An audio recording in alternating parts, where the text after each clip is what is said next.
You will hear a number of different recordings, and you have to answer questions on what you hear. There'll be time for you to read instructions and questions. And you have a chance to check your work. All the recordings will be played only once. The test is in 4 sections. At the end of the test, you will be given 10 minutes to transfer your answers to an answer sheet. Now turn to Section 1. Section 1. You will hear a conversation between a student and a doctor at a student health centre. First, you have some time to look at questions 1 to 6.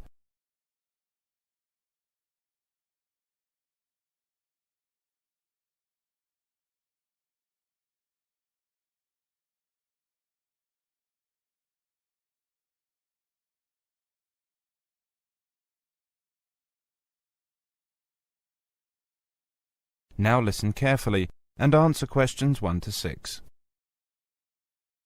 Good morning. Morning. Come in, sit down.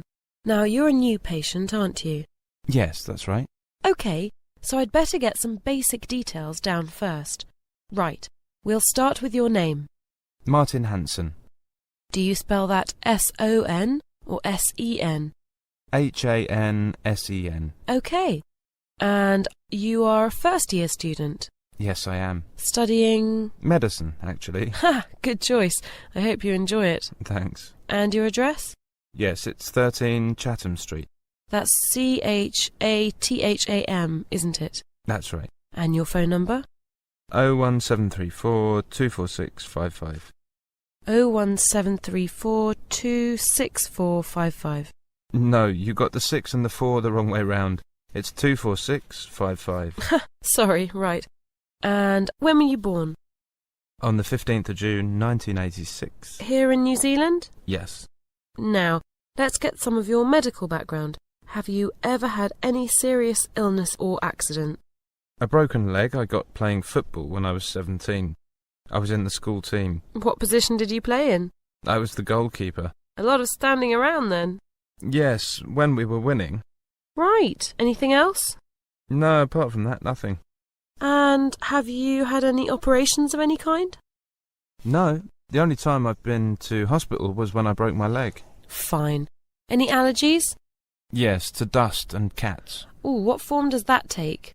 How do you react?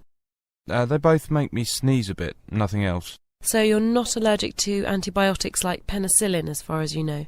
I don't think so. Before you hear the rest of the conversation, you have some time to look at questions 7 to 10.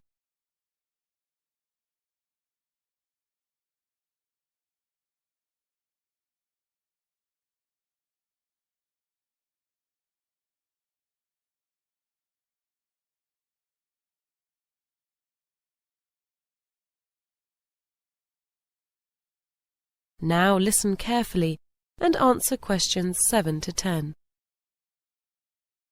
Good. So what's your problem? Well, recently I've been getting this pain here, just behind my eyes and in my forehead.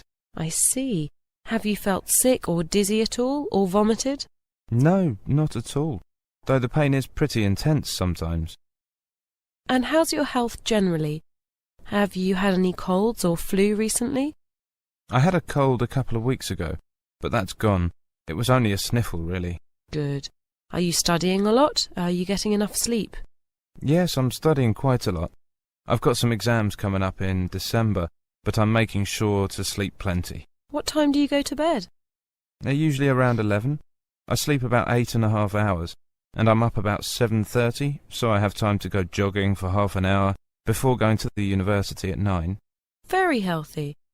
And has this pain kept you awake or stopped you jogging? Yes, it makes getting to sleep harder. It's much worse at the end of the day. I hardly notice it in the morning. What about food? Are you eating properly? I think so. My girlfriend cooks my meals. Right, and do you wear glasses? No. Aha, when did you last visit an optician? I don't remember. When I was a child, I suppose. OK. Well, I think first you should get that done again, just to make sure it's not the cause. In the meantime, take an aspirin or 2 when you're in pain, and come and see me again in a week. Ask the receptionist to give you an appointment with the optician. He's here on Tuesday and Thursday mornings. That is the end of section 1. You now have half a minute to check your answers.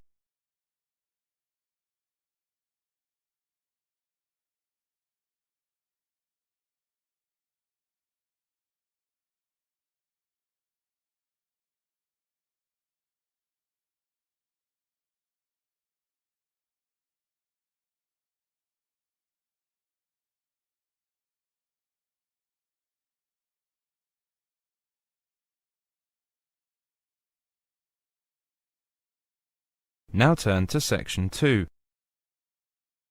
Section 2. You will hear an announcement about arts events and activities. First, you have some time to look at questions 11 to 20.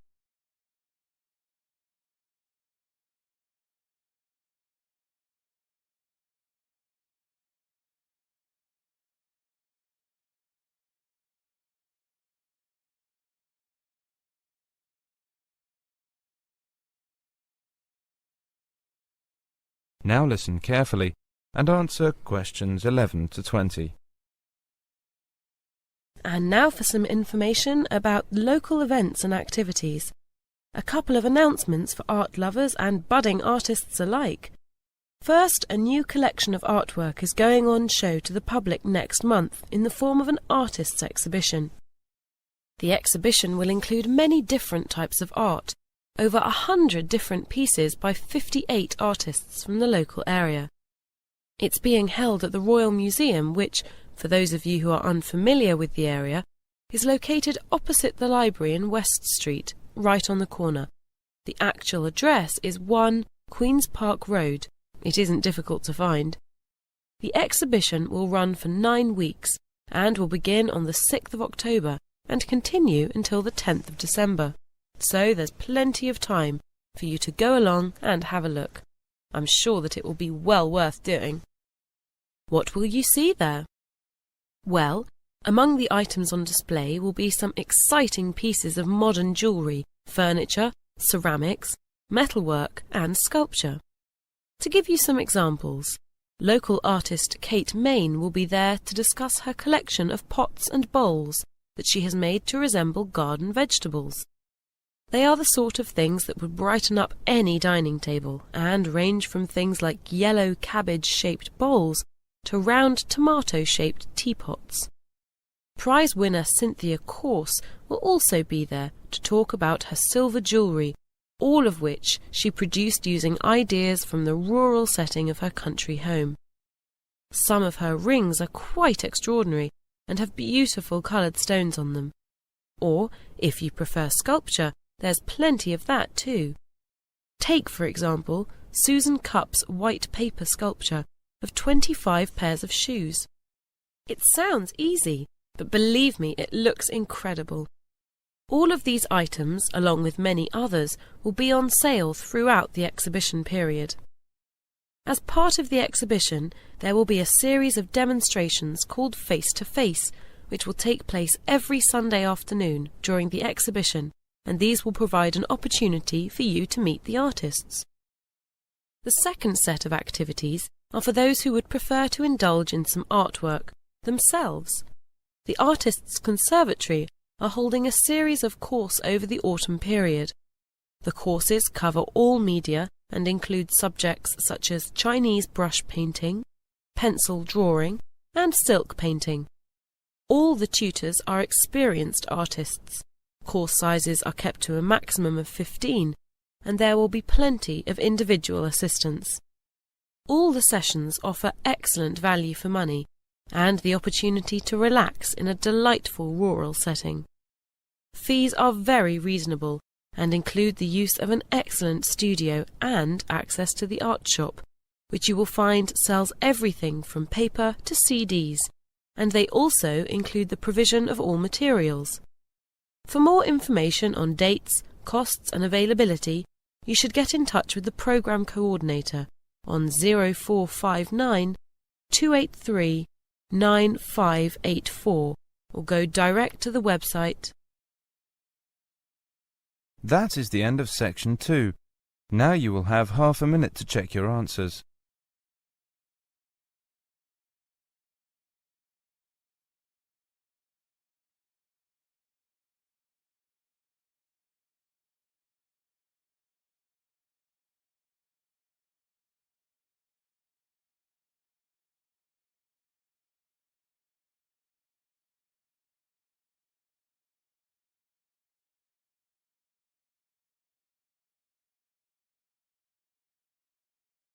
Now turn to Section 3. Section 3. You will hear 3 students talking about the last tutorial. First, you have some time to look at questions 21 to 23.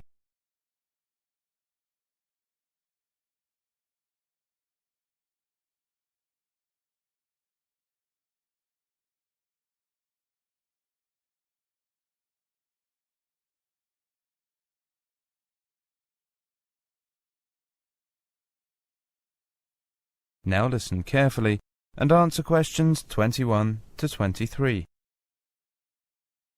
Hi, Sarah. That was actually quite exciting, wasn't it? You really think so, Dave? I'm completely worn out. If I have to take in another piece of information, my head's going to explode. It was good, though. I have to admit it was. And it was challenging. Challenging? The last tutorial. It makes me think I learned absolutely nothing at school. I understood nearly all of it, but a few bits. I'm not sure I got it all. Reading is reading, and that's that. Well, it is and it isn't, you know. We all read in the same way.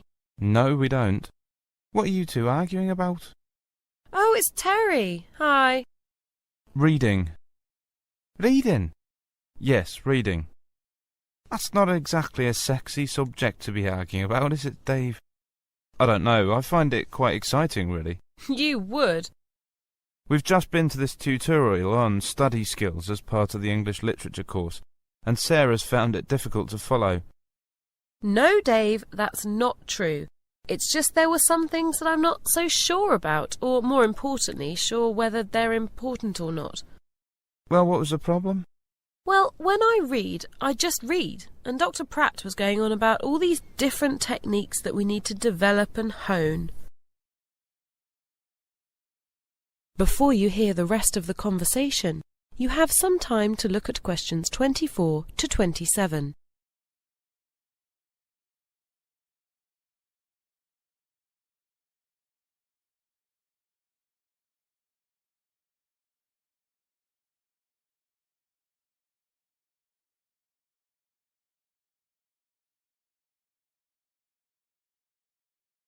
Now listen carefully and answer questions 24 to 27. How do you read then, Sarah?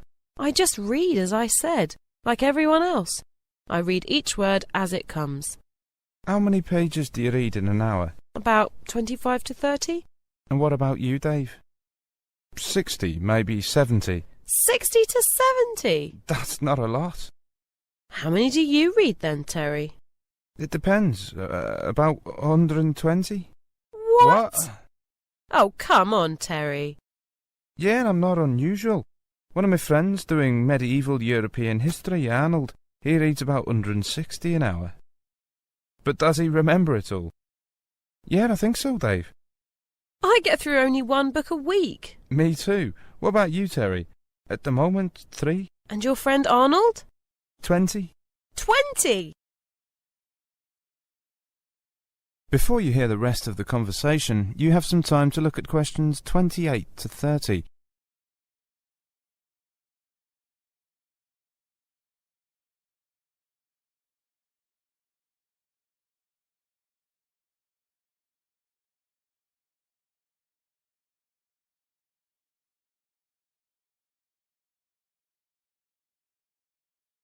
Now listen carefully and answer questions 28 to 30. In fact, what matters is that you develop your reading speed to suit the circumstances. You could still stick to your reading speed of 25 pages an hour for leisure purposes, but double your reading speed for reading journals or academic texts. If I'm scanning a text for specific information, I can just whiz through. Then when I find what I want, I'll read through the particular part very slowly. With 40 to 50 or more books to get through in a term, you can't afford to read every word. Have you always read like that? No, it's only since I've been here. I find this all very depressing. How did you do it then? In the first week of term, in the first year, we had a tutorial on reading. From Dr. Pratt. Yeah, and I felt so inadequate after the class. Well, what did he tell you? He just gave us a few basic strategies on reading, and then over the last 2 years he's been nurturing us, so that we all now work very efficiently. So he's your tutor too. You can tell us then what he means when he talks about learning to read the content words only. Well, this is obviously just the first step. If you read every a, the, to, from, was, etc., it really slows you down. Yeah? But if you train your eye to look at the nouns, verbs, adverbs and adjectives... Assuming you know what they are. Well, then the big words. Then you automatically increase your speed. Yeah, that makes sense. Right. I think I'm going off to the library to start. Thanks for the tutorial. Anytime. I'm off to the sports centre. By the way, what was your reading speed per hour when you first came here? 25? That is the end of section 3. You now have half a minute to check your answers.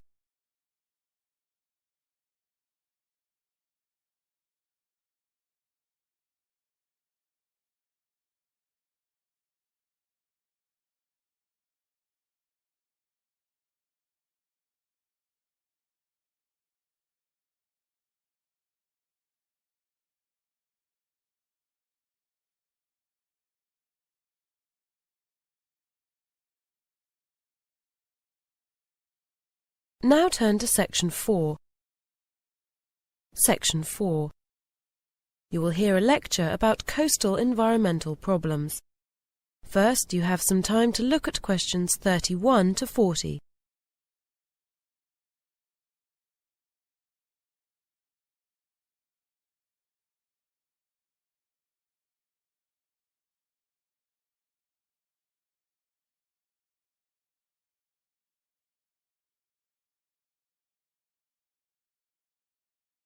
Now listen carefully and answer questions 31 to 40.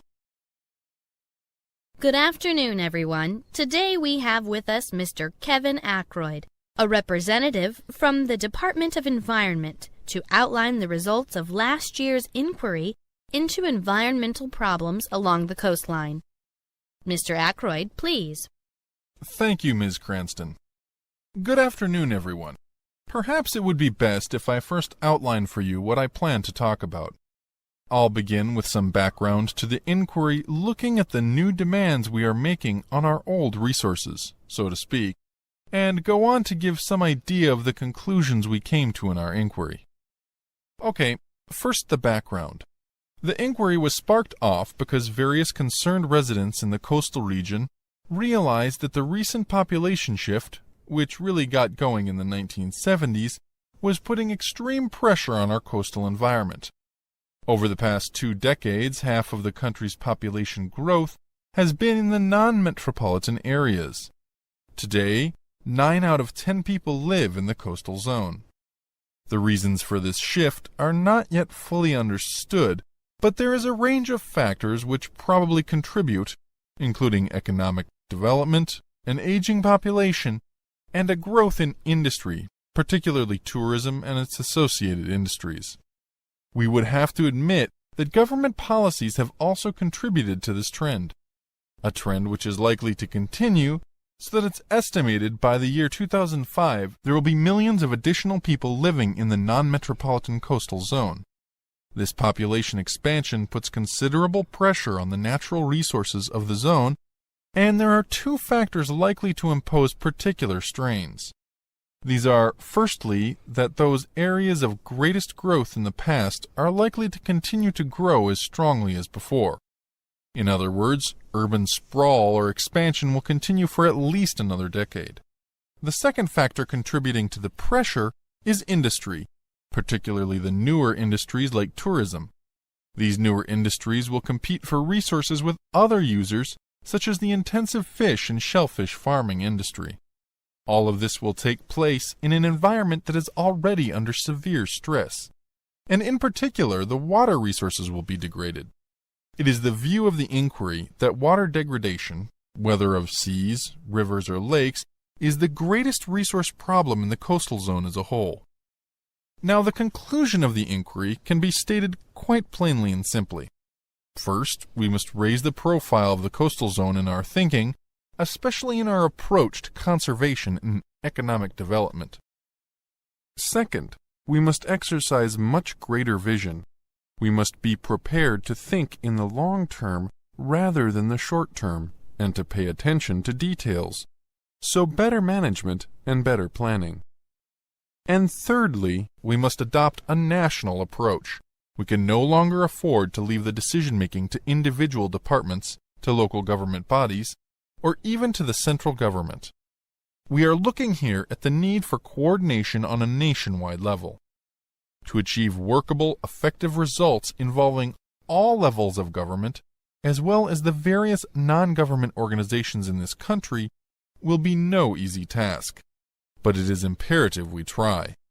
Well, I see time is running out, so perhaps if I just summarize the recommendations made by the inquiry for you. The long view prevails over the short. Broad considerations predominate over narrow. The techniques of modern management and the tools of modern economic are brought into operation.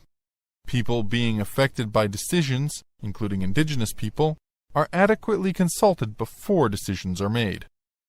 With that, I'll stop and give the opportunity to ask questions, but perhaps first I should tell you that the full report of the inquiry. That is the end of Section 4. You now have half a minute to check your answers.